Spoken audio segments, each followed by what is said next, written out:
Hey folks, it's Harry from SlapYoDaddyBBQ. I'm answering a viewer request today to show you guys how I set up my Weber Smokey Mountain for competition. As you all know, I compete on the competition circuit with one, sometimes two Weber Smokey Mountain 18s against teams that have up to $100,000 worth of equipment. I've shown repeatedly that it's always about the pitmaster, never about the pit. It's always the cook, not the cooker. So today I'm going to take you through the setup process I use to get my Weber Smokey Mountain ready for competition. We'll show you how we load the charcoal, how we load the wood, and how we set up the smoker to cook a brisket low and slow for 14 hours.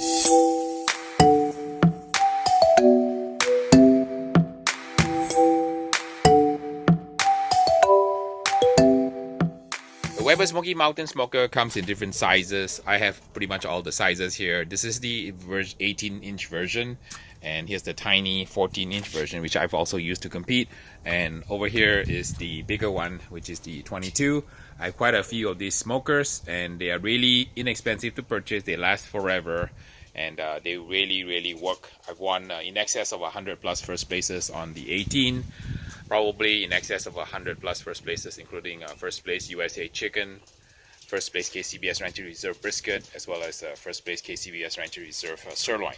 So the component parts of a Weber Smokey are very simple. It's really a simple unit. It's got a barrel here where you have the place to put your grates. You have a firebox here, a little grate here, like so, and little grate with a fire ring. You got a dome lid like so, with a vent on the top with 3 holes that you can adjust. A little baffle, which actually is the Smokey Joe lid. You've got a bottom grate and a top grate. It's just a few components on the Weber Smokey Mountain that need to be assembled into a smoker. I'll show you guys how to assemble it next. My Weber Smokey Mountains are about 10 years old, and these are the original ones that I purchased off Amazon in 2008.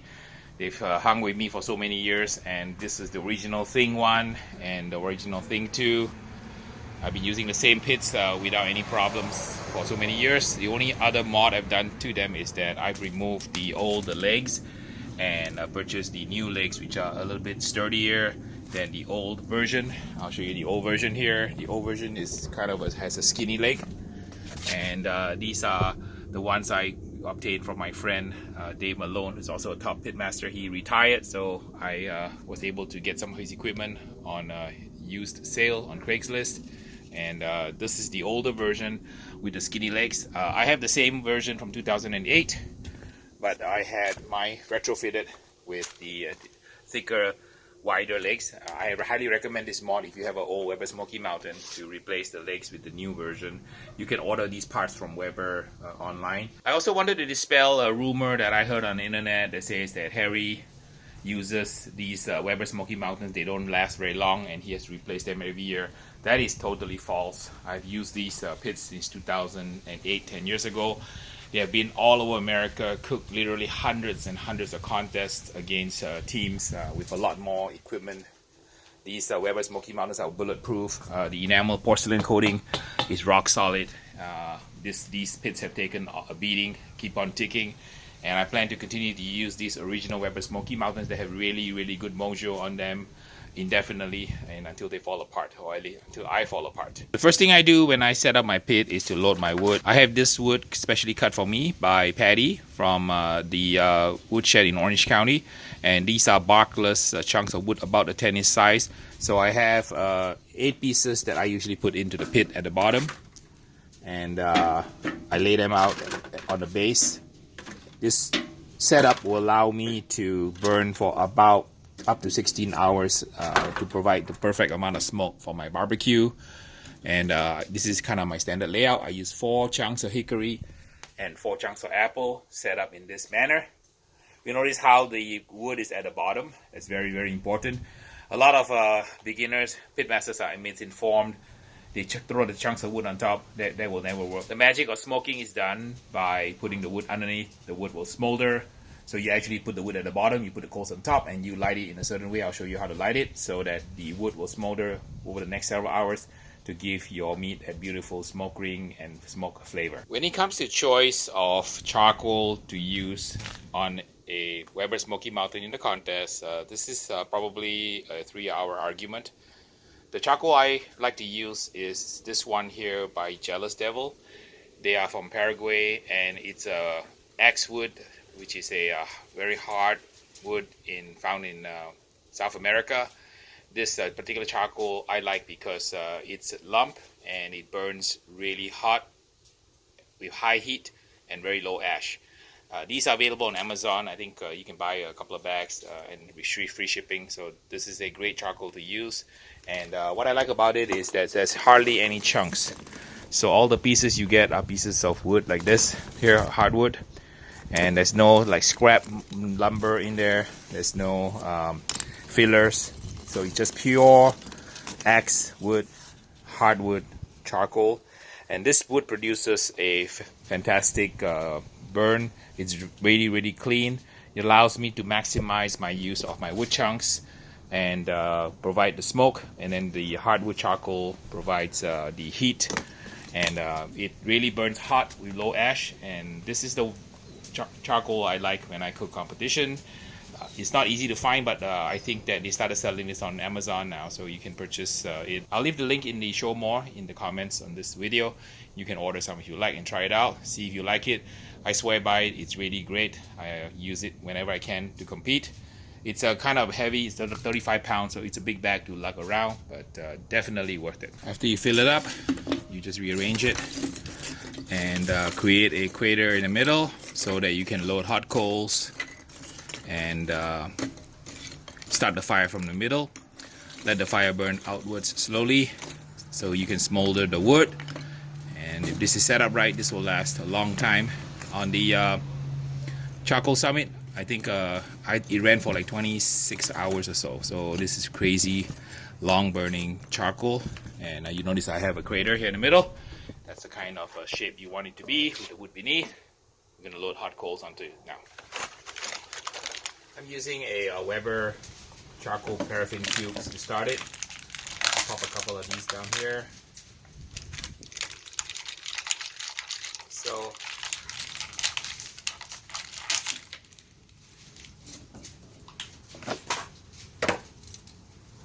and then go ahead and light it.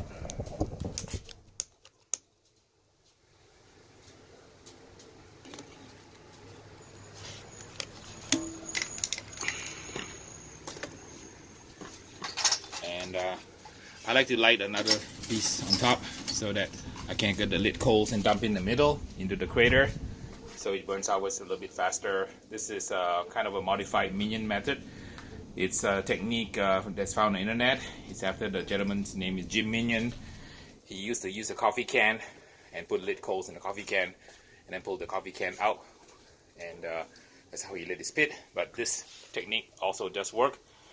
If I'm at home, a lot of times I don't bother with the starter cubes from Weber. I will just light it up on my gas grill. So that also works. You can light your charcoal chimney so on the gas grill, and that also is an easy way to light your coals.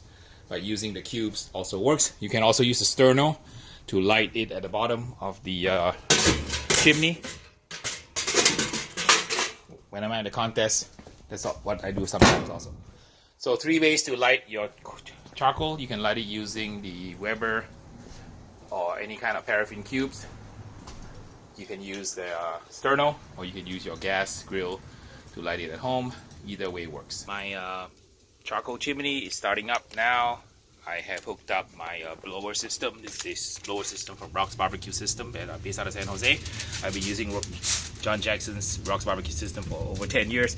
He's never failed me. This little beat up unit here is the same one you saw on BBQ Pitmasters Season 1, where the storm hit and all the teams were wiped out by a microburst. This one took a licking, but I dried it with a hairdryer and it came back up. It's 10 years old, together with the same vintage as my Weber Smokey Mountains, and they've never let me down.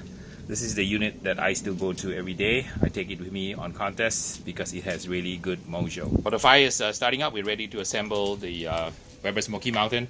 So what you do is you put the foil pan back in here, I have the older version, so my foil pan is the shallow one, but when you have the new one, it's going to be a kind of a taller one, but either one, both really work.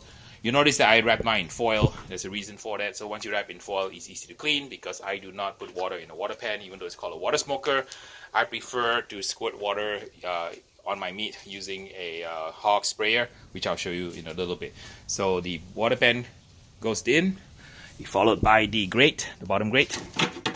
Allows you to cook 2 pork butts at the bottom, and I usually cook my brisket on the top rack like so. And then the dome goes on, and then you mount the unit back onto the base so that when it's done, it looks like one of these things here, just like that. All right, we're ready to pour the coals back on, like so.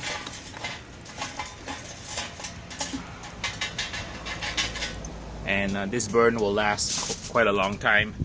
I probably filled it up about halfway. I could go higher. This amount of coals to the top of the fire ring will probably burn about maybe 8 to 12 hours. But if you want to get a 16-hour burn, just load it all the way up and set the automatic blower. You don't need to use the automatic blower if you are old school. You can also cook it this way. I've done that many times, but for convenience tonight, since I'm cooking a long brisket, I just want to make sure for competition there's no room for error, so I use a automated blower system. All right, lid is on, and the unit is ready to start up. I'm going to power up my system here. I press the on switch in the back, so powers it up. Fan comes on as a systems check. And for those of you IT nerdy people out there, it has an IP address, DHCP server built into the motherboard, and this PID system will keep the temperature constant. So here's the second probe, which is the temperature probe. I'll stick the temperature probe into a little hole here that has a little special gasket you can purchase from Rock's barbecue system. So that's the pressure, that's the temperature sensor. You can see it on the inside like so, and this will help monitor the temperature measured on the top grate. And this is the blower system starting up. And let's see if I can get it to start up here. And program it a little bit and get it going. So you can program any temperature you want. For today's cook, I'm going to cook it a little hotter. So I'm going to get it to 275. I alternate between 250 and 275. I have a very large 22-pound brisket today, so I'm going to run it a little hotter so it doesn't take that long. There's no fixed method for cooking brisket, but I have at least 6 or 7 different techniques and recipes. So today's recipe, I'll use 275 as my target temperature. Press enter. System thinks a little bit, and it's now set at 275. Confirm it and go back. And the temperature is now at 190, ramping up on sensor number 2, which is this one, connected to a blower system down here.